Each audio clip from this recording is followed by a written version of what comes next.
Nkwanirizaako gwe munnange akyagyekuumiddeko ensi Buganda anti munnange ensi Buganda kuno okwe kwaffe ekabanda musoke ow'ennabalanga akala amatendo nze nkubuuzaako nateera olunaku olwaleero munnange nga bwe toyama okubatuusaako byonna ebikwatagana ku Buganda ensi Buganda yonna n'okugyetooloola era olunaku olwaleero nsaba nkutuuseeko bassekabaka ba Buganda n'emyaka gye baafugirako Obuganda bassekabaka ba Buganda n'emyaka gye baafugirako Obuganda era nga tutandise ne Kabaka Kintu.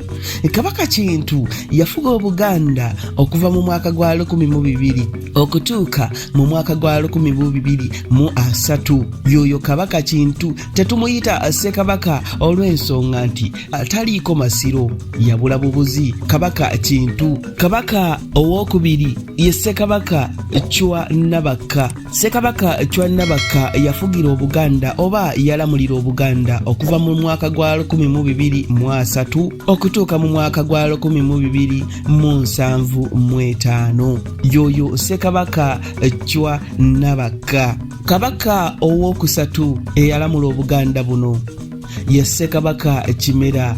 Ssekabaka Kimera yalamula Obuganda okuva mu mwaka gwa 1275 okutuuka mu mwaka gwa 1303. Kabaka owokuna ye Ssekabaka Lumansi. Ssekabaka Lumansi yalamula Obuganda okuva mu mwaka gwa 1303 okutuuka mu mwaka gwa 1305. Ssekabaka Tembo ye kabaka owokutaano mu kulamula Obuganda. Ssekabaka Tembo yalamula Obuganda okuva mu mwaka gwa 1305 paka 1306. Ssekabaka Kiggala ye kabaka ow'omukaaga mu kulamula Obuganda. Ssekabaka Kiggala yalamula Obuganda okuva mu mwaka gwa 1306 paka mu mwaka gwa 1308. Ssekabaka Kiyimba ye kabaka ow'omusanvu okulamula Obuganda. Yalamulira Obuganda buno ebbanga lino okuva mu mwaka gwa 1308 okutuuka mu mwaka gwa 1400.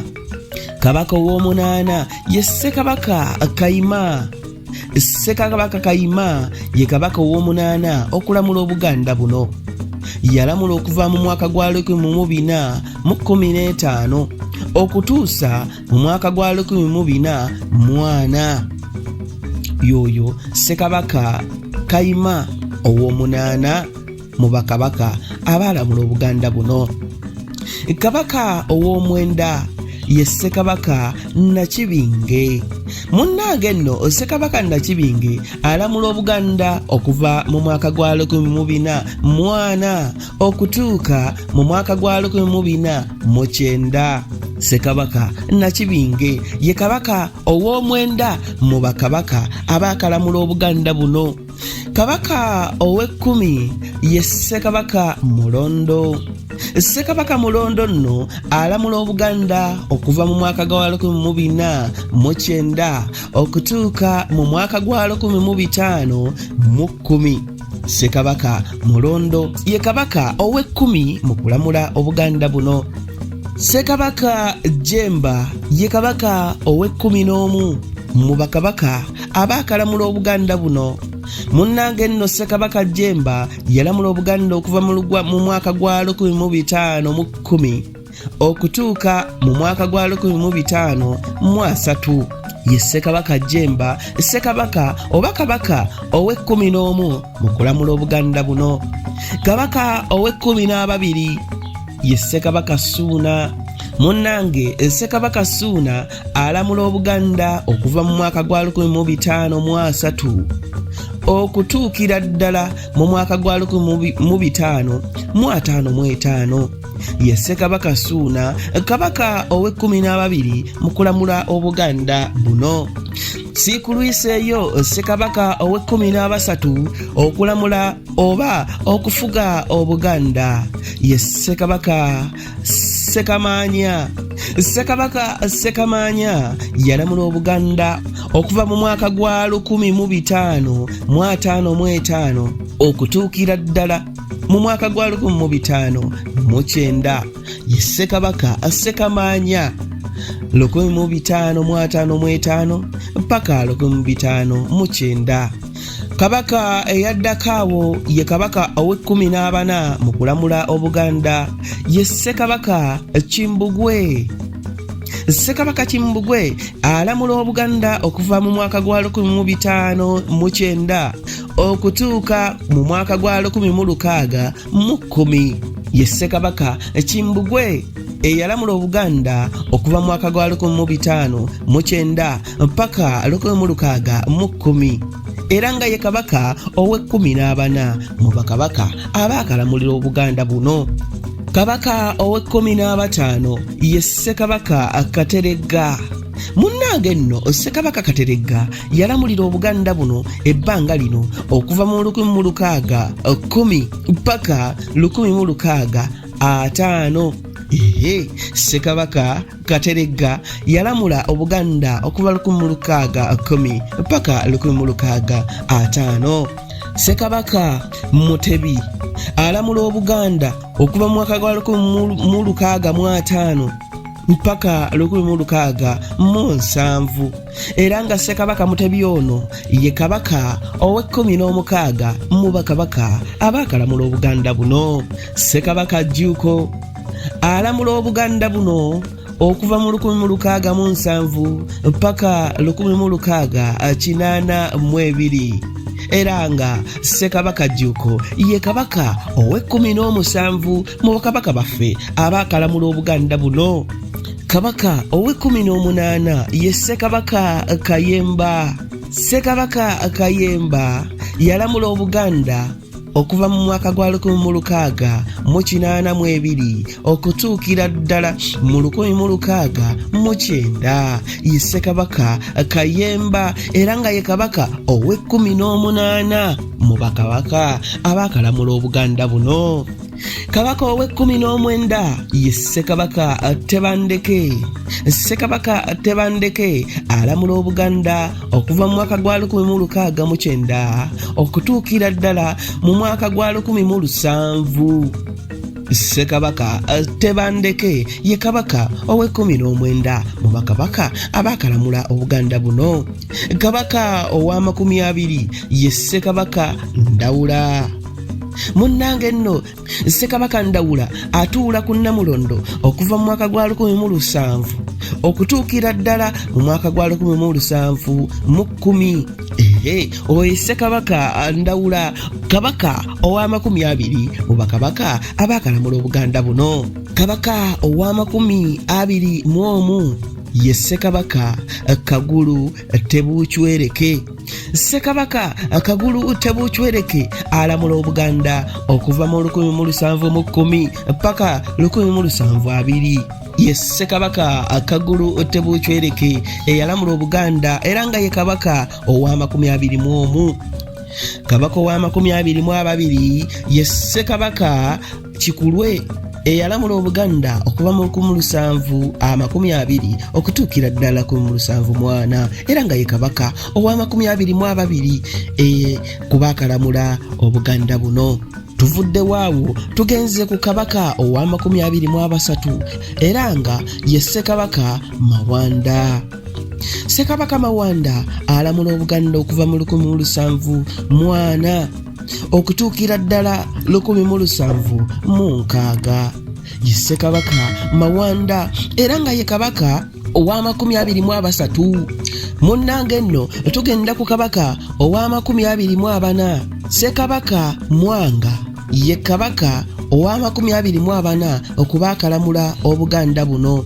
Munnange ekyafaayo ekiri ku Ssekabaka Mwanga yafugira ennaku 9 zokka.